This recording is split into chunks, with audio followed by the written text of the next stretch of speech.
It seems like the Senate is really fucking with this assisted dying bill.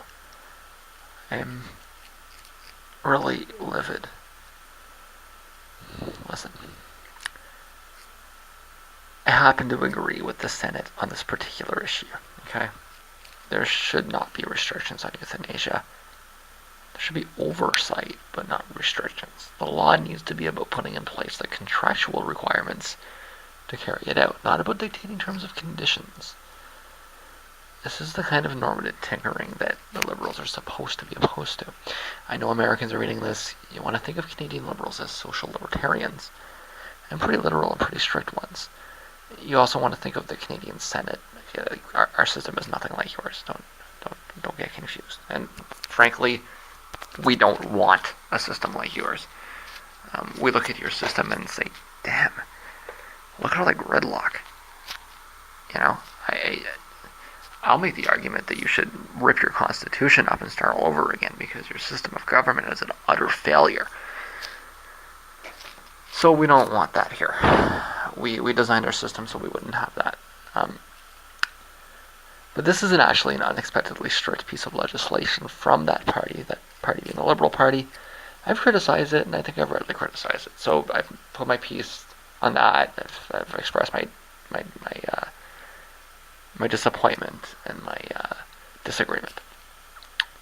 But the fact that I agree with the Senate on this issue is less important to me than the premise of picking a side between the Senate and the House in the first place. Our system of government is not designed so that we pick a side. It's not designed for collaboration. It's not designed to send pieces of legislation back and forth. The Senate is there in case of emergency, right? Not as a part of our day-to-day activities or governing processes. And the reason is simple. The Senate is not elected. Like that would be the system they have in Iran. Is that what we want? Right? The Iranian system. Do we want a house of protectors? Want to send it to the Guardian Council before it comes through? No. I would rather see the House pass a bill that I think is too restrictive than set a precedent for the Senate to intervene with the House. Okay? I don't want a Guardian Council fucking with the legislation all the way through. Okay? But I neither favor abolishment. I don't think we should get rid of it because there is no check on power otherwise. If we get rid of the Senate, then the House can do whatever it wants, which is a problem, right? But I don't want an elected Senate either because I don't want the system that exists in the States. We set our Constitution up a specific way to prevent the problems that exist in the United States. What I actually favor is the status quo as it previously existed, and I don't care about the costs. Okay, I interpreted Trudeau's talk as just that talk. I didn't for a minute think he'd be insane enough to give an unelected body a mandate to modify legislation by an elected body. We gave the Liberals a majority, but we didn't expect an Iranian revolution. The thing is that it wasn't broken, and it really wasn't. I don't agree with those that claim that it was, so why fix something that isn't broken? It's Trudeau, not Foucault.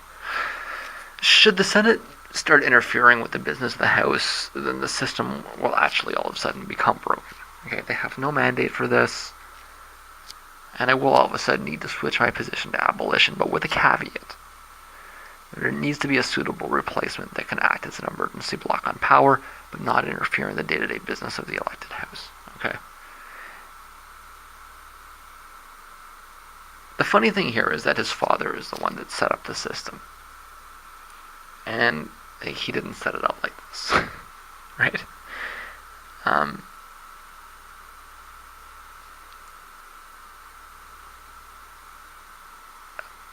With a very, very minimal shift in policy, Trudeau may have succeeded in irrevocably breaking the very delicate system that we have in place. Now, it's not too late to reverse it, but I think that he needs to be cognizant of what he's done and why he should not keep doing it. Okay? So what do we do now? This article explains that what the Senate just did is not about sober second thought. It was about governing. It was an activist Senate meddling where it doesn't belong. What's next? Well, the House should reject the amendments. And if Trudeau wishes to block the rejection, there should be an immediate confidence vote that removes him from power. Why would he do that? Because he set the system up this way. He's released the Liberals, released the Liberal Senates from senators. Released the Liberal senators from his caucus, so they became independent. And then he set up a system of independent senators and told them that he made it clear to them that they should be voting on their conscience and everything, right? And then they vote down his legislation immediately, right?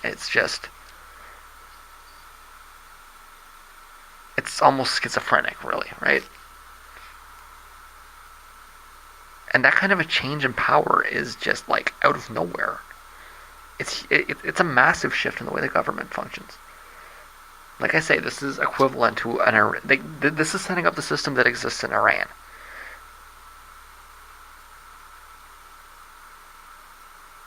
He's converted the Senate into the Guardian Council. There was no referendum for that. We didn't even have a revolution. And it's really a serious enough abuse of power for the Canadian equivalent of impeachment. It's contempt of Parliament. And we can do that here, okay? Because the Prime Minister is not the President. He's first amongst equals. We can get rid of the Prime Minister with a vote amongst the members of his party. It might be political suicide, but look at what's going on. Yes, I voted for him. I support most of his platform, but it's something that can't even be entertained. It's not to suggest that we're down a path that we can't move off of. This is not it's not the end of the world yet. This can be reversed, but you better do it. Right? You can't let this carry on. It's gotta fix itself, right? I mean, it's right now. It's what it is. It's exactly what it looks like it is. Okay, it's essentially a rookie MP horribly fucking something up. Okay, and maybe you want to look at some of the people that are around him. Not reining him in a little. But however you analyze it, maybe we can have a little bit of patience. Patience with the Dauphin. Young men will make errors, or however you want to put it. But I think it's imperative that he realizes that this is a bad idea. Okay, and he takes a step back from it and reverses it. That's all I'm trying to get across here. Okay, if he holds to it and says, no, this is how it's going to be, and I set up an independent Senate, and they're gonna. I mean, he's got that's contempt of Parliament. I'm sorry, it is, and his party should interpret it that way. But I mean, I'm not convinced he will do that. I'm just saying. I think they'll probably realize that this is a mess, and if you let a mess fester, it becomes a catastrophe. Maybe you should clean up the mess before it becomes a catastrophe kind of thing.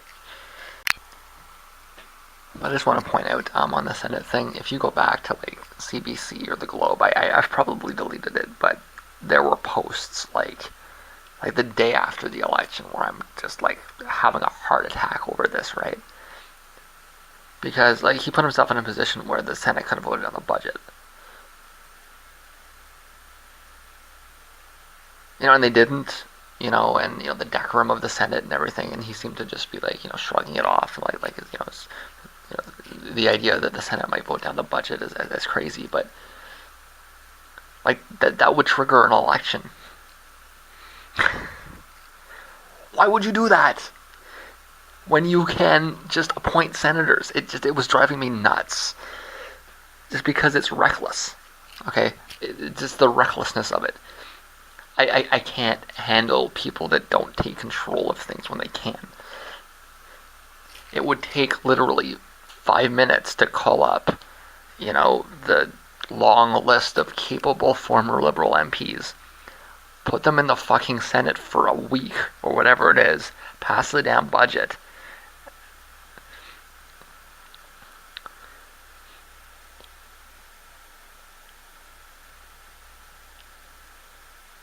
Maybe I should get used to, these periodic heart attacks. You know, I don't know. Maybe I had some foresight there. I don't know. But like this isn't. What I'm trying to get across is that this isn't a discussion that just came up. This is going back a little while, right?